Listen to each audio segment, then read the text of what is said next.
दोस्तों नमस्कार। लिट्टी चोखा की दुकान पे बैठे हुए हैं और हम लोग आज जहानाबाद की तरफ निकले रिपोर्टिंग के लिए। और क्योंकि हाल ही में पटना में चक्का जाम हुआ, उसके बाद एक पक्ष ये कह रहा है कि ये सिर्फ राजनीति चमका रहे हैं और जो दूसरा पक्ष है वो ये कह रहा है कि वोट काटे जाएंगे। तो बात भी करेंगे, करते रहेंगे। और पहले ये ले लेते हैं ना, ये यहाँ का फेमस है लिट्टी चोखा। और तो जिस प्रकार से खाओ ना भाई, खाते हैं। तो जिस प्रकार से अभी महागठबंधन जो चुनाव निर्वाचन आयोग पर कह रहा है कि वोट काटे जाएंगे, तो इसीलिए हम लोग आए थे। क्योंकि ये जहानाबाद है लोकसभा सीट और यहाँ पर 6 सीटें महागठबंधन के पास है, उसमें से 4 राजद के पास और 2 CPI-ML के पास है। क्योंकि ये लोग ये कह रहे हैं कि सबसे ज़्यादा वोट हमारे ही काटे जाएंगे, तो हम इसलिए इनकी विधानसभा में आए। तो मेरे साथ अजहर जी मौजूद हैं। अजहर जी, आपका बहुत बहुत स्वागत है जर्नलिज्मोलॉजी चर्चा में। नमस्कार। और अजहर, कैसा लिट्टी चोखा है पहले तो ये बताइए। लिट्टी चोखा बढ़िया है और इसके साथ थोड़ा सा चटनी वटनी है आपके पास, दे देते तो बड़ा उपकार होता आपका। ना ना ना, तो इसके साथ इसका स्वाद बढ़ जाता है। क्या क्या लग रहा है, वाकई में महागठबंधन के वोट कट रहे हैं या फिर क्योंकि जहानाबाद में आप आए हैं, घूमे हैं, तो क्या लगता है? क्योंकि जहानाबाद की सीट ही राजद के जो सुदय यादव हैं और उनके पिताजी पहले विधायक रह चुके यहाँ से, क्या लगता है कि महागठबंधन के वोट वाकई में कट रहे हैं या फिर क्या राय है इस पर आपकी? अभी पिछले दिनों से जो चर्चा चल रही है वोट पुनरीक्षण के लिए लेकर, तो इसमें विपक्ष ज़्यादा उतावला है, विपक्ष ज़्यादा शोर कर रहा है। तो सवाल ये उठता है कि क्या सिर्फ विपक्ष के ही वोट कटने हैं? एनडीए के वोट नहीं कटेंगे, नीतीश बाबू के वोट नहीं कटेंगे? क्योंकि एक बड़ा तबका है जो गरीब है, पिछड़ा है या फिर बाहर रहता है, वो नीतीश बाबू को भी सपोर्ट करता है।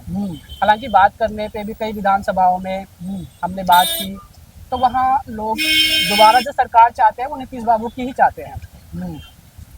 तो इन सब चीज़ों के बीच हम जो देख पा रहे हैं या जो समझ पा रहे हैं, अरे खाते रहिएगा ना भाई। तो इसमें यह है कि विपक्ष ही इतना उतावला हुआ है, क्या उसी के वोट ज़्यादा कटने हैं? तो जैसा कि कल हमने देखा पटना में चक्का जाम, और जिसका असर काफ़ी व्यापक था। कई जगह बाकी महागठबंधन की पार्टियां आई, उनकी अगुवाई में राहुल जी थे और तेजस्वी यादव थे। नहीं, आप ये कह रहे हैं ना भाई कि आप ये कह रहे हैं कि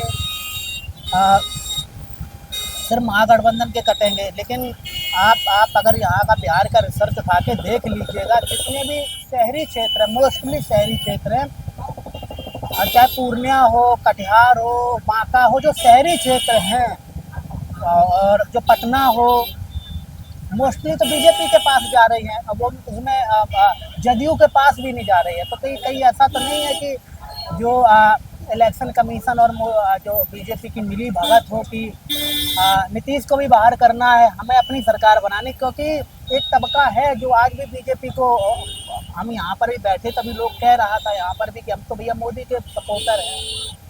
तो इस पे क्या बड़ा सोच तबका है जो ये कहता है कि नहीं, क्या सोच है? हम बीजेपी की सरकार को देखना चाहते हैं। तो क्या सोच, इस पे क्या सोच है? यही तो मैं भी आपसे जानना चाहता हूँ। अभी जैसे हम बात कर रहे थे जहानाबाद सीट पर ही, तो यहाँ के जो सुदय राय जी हैं, तो उनका जो फीडबैक है, अभी हम जनता के बीच में थे, उनसे बात कर रहे थे, तो वो कुछ ज़्यादा अच्छा ना अभी मिल नहीं रहा था लोगों से, क्योंकि ये शहरी क्षेत्र है। हमने क्या बोला क्योंकि आप जब देख रहे हैं ना यहाँ पर जितना गरीब गुरबा लोग है वो मोस्टली देहात का है, गांव का है।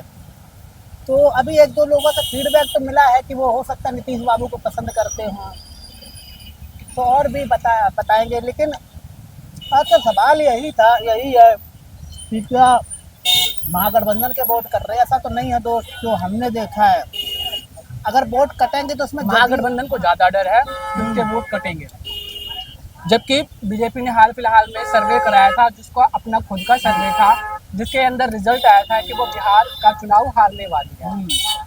तो जैसा कि विपक्ष भी आरोप लगा रहा है कि इसके चलते ये सर्वे कराया जा रहा है। तो बहुत बहुत शुक्रिया आपका। हमारा लिट्टी चोखा दोनों ख़त्म ही हो गए हैं। मैं आपको थोड़ा शॉर्ट में बता दूं, दोस्तों जहानाबाद में है और हमारा मोस्टली काम होता है कि लोगों से बात करना, क्योंकि ये नहीं है कि आप एक क्षेत्र में चले जाइएगा, वहाँ से हमें पता नहीं लगेगा, आपको भी पता नहीं लग पाएगा। और दूसरी बात ये भी है इसमें, क्योंकि जब डिबेट होते हैं चैनलों पर तो ये कहते हैं कि जब महागठबंधन के प्रवक्ता से पूछा जाता है कि आपके ही वोट कटेंगे तो, क्योंकि नीतीश का वोट बैंक भी लोअर क्लास का, ऐसा नहीं है कि उनको सवर्ण ही वोट, ऊपर वाला बीजेपी का कन्फर्म है। वो 1-2% भले ही चला जाए महागठबंधन में, तो इसमें दिक्कत तो नीतीश को भी होगी। अब ऐसा भी लोग कह रहे हैं कि नीतीश बाबू बोलना नहीं चाहते हैं क्योंकि एनडीए से उनका अलायंस है। सवाल बहुत सारे हैं। पर नीतीश बाबू क्यों डरते हैं, जबकि चिराग पासवान के पुत्र वो तो खुलकर ऐलान कर रहे हैं कि वो 243 सीटों पे लड़ेंगे। चुनाव लड़ना अलग चीज है ना, मैं क्या बोल रहा हूँ। नीतीश बाबू डर इसलिए रहे हैं क्योंकि अगर एनडीए का साथ जाता है तो नीतीश बाबू खत्म है, कुछ नहीं है, चिराग के साथ जाएंगे नहीं। मतलब ये उनकी आखिरी राजनीति है। बिल्कुल ये बात। और बीजेपी के नेता भी मैं जानता हूँ, कुछ ऐसे नेता हैं बीजेपी के बड़े बड़े जो ये कहते हैं कि नीतीश बाबू को हटाओ और अपना सीएम बनाओ, क्योंकि नीतीश बाबू को तो 40 ही सीटें आई है ना, 243 में 40 सीटों वाला सीएम बन रहा है, तो वो राजनीति नहीं है ना। तो दोस्तों आज के लिए इतना ही, अभी आपको दिखाएंगे और भी। और मुझे देखने के लिए बहुत बहुत शुक्रिया।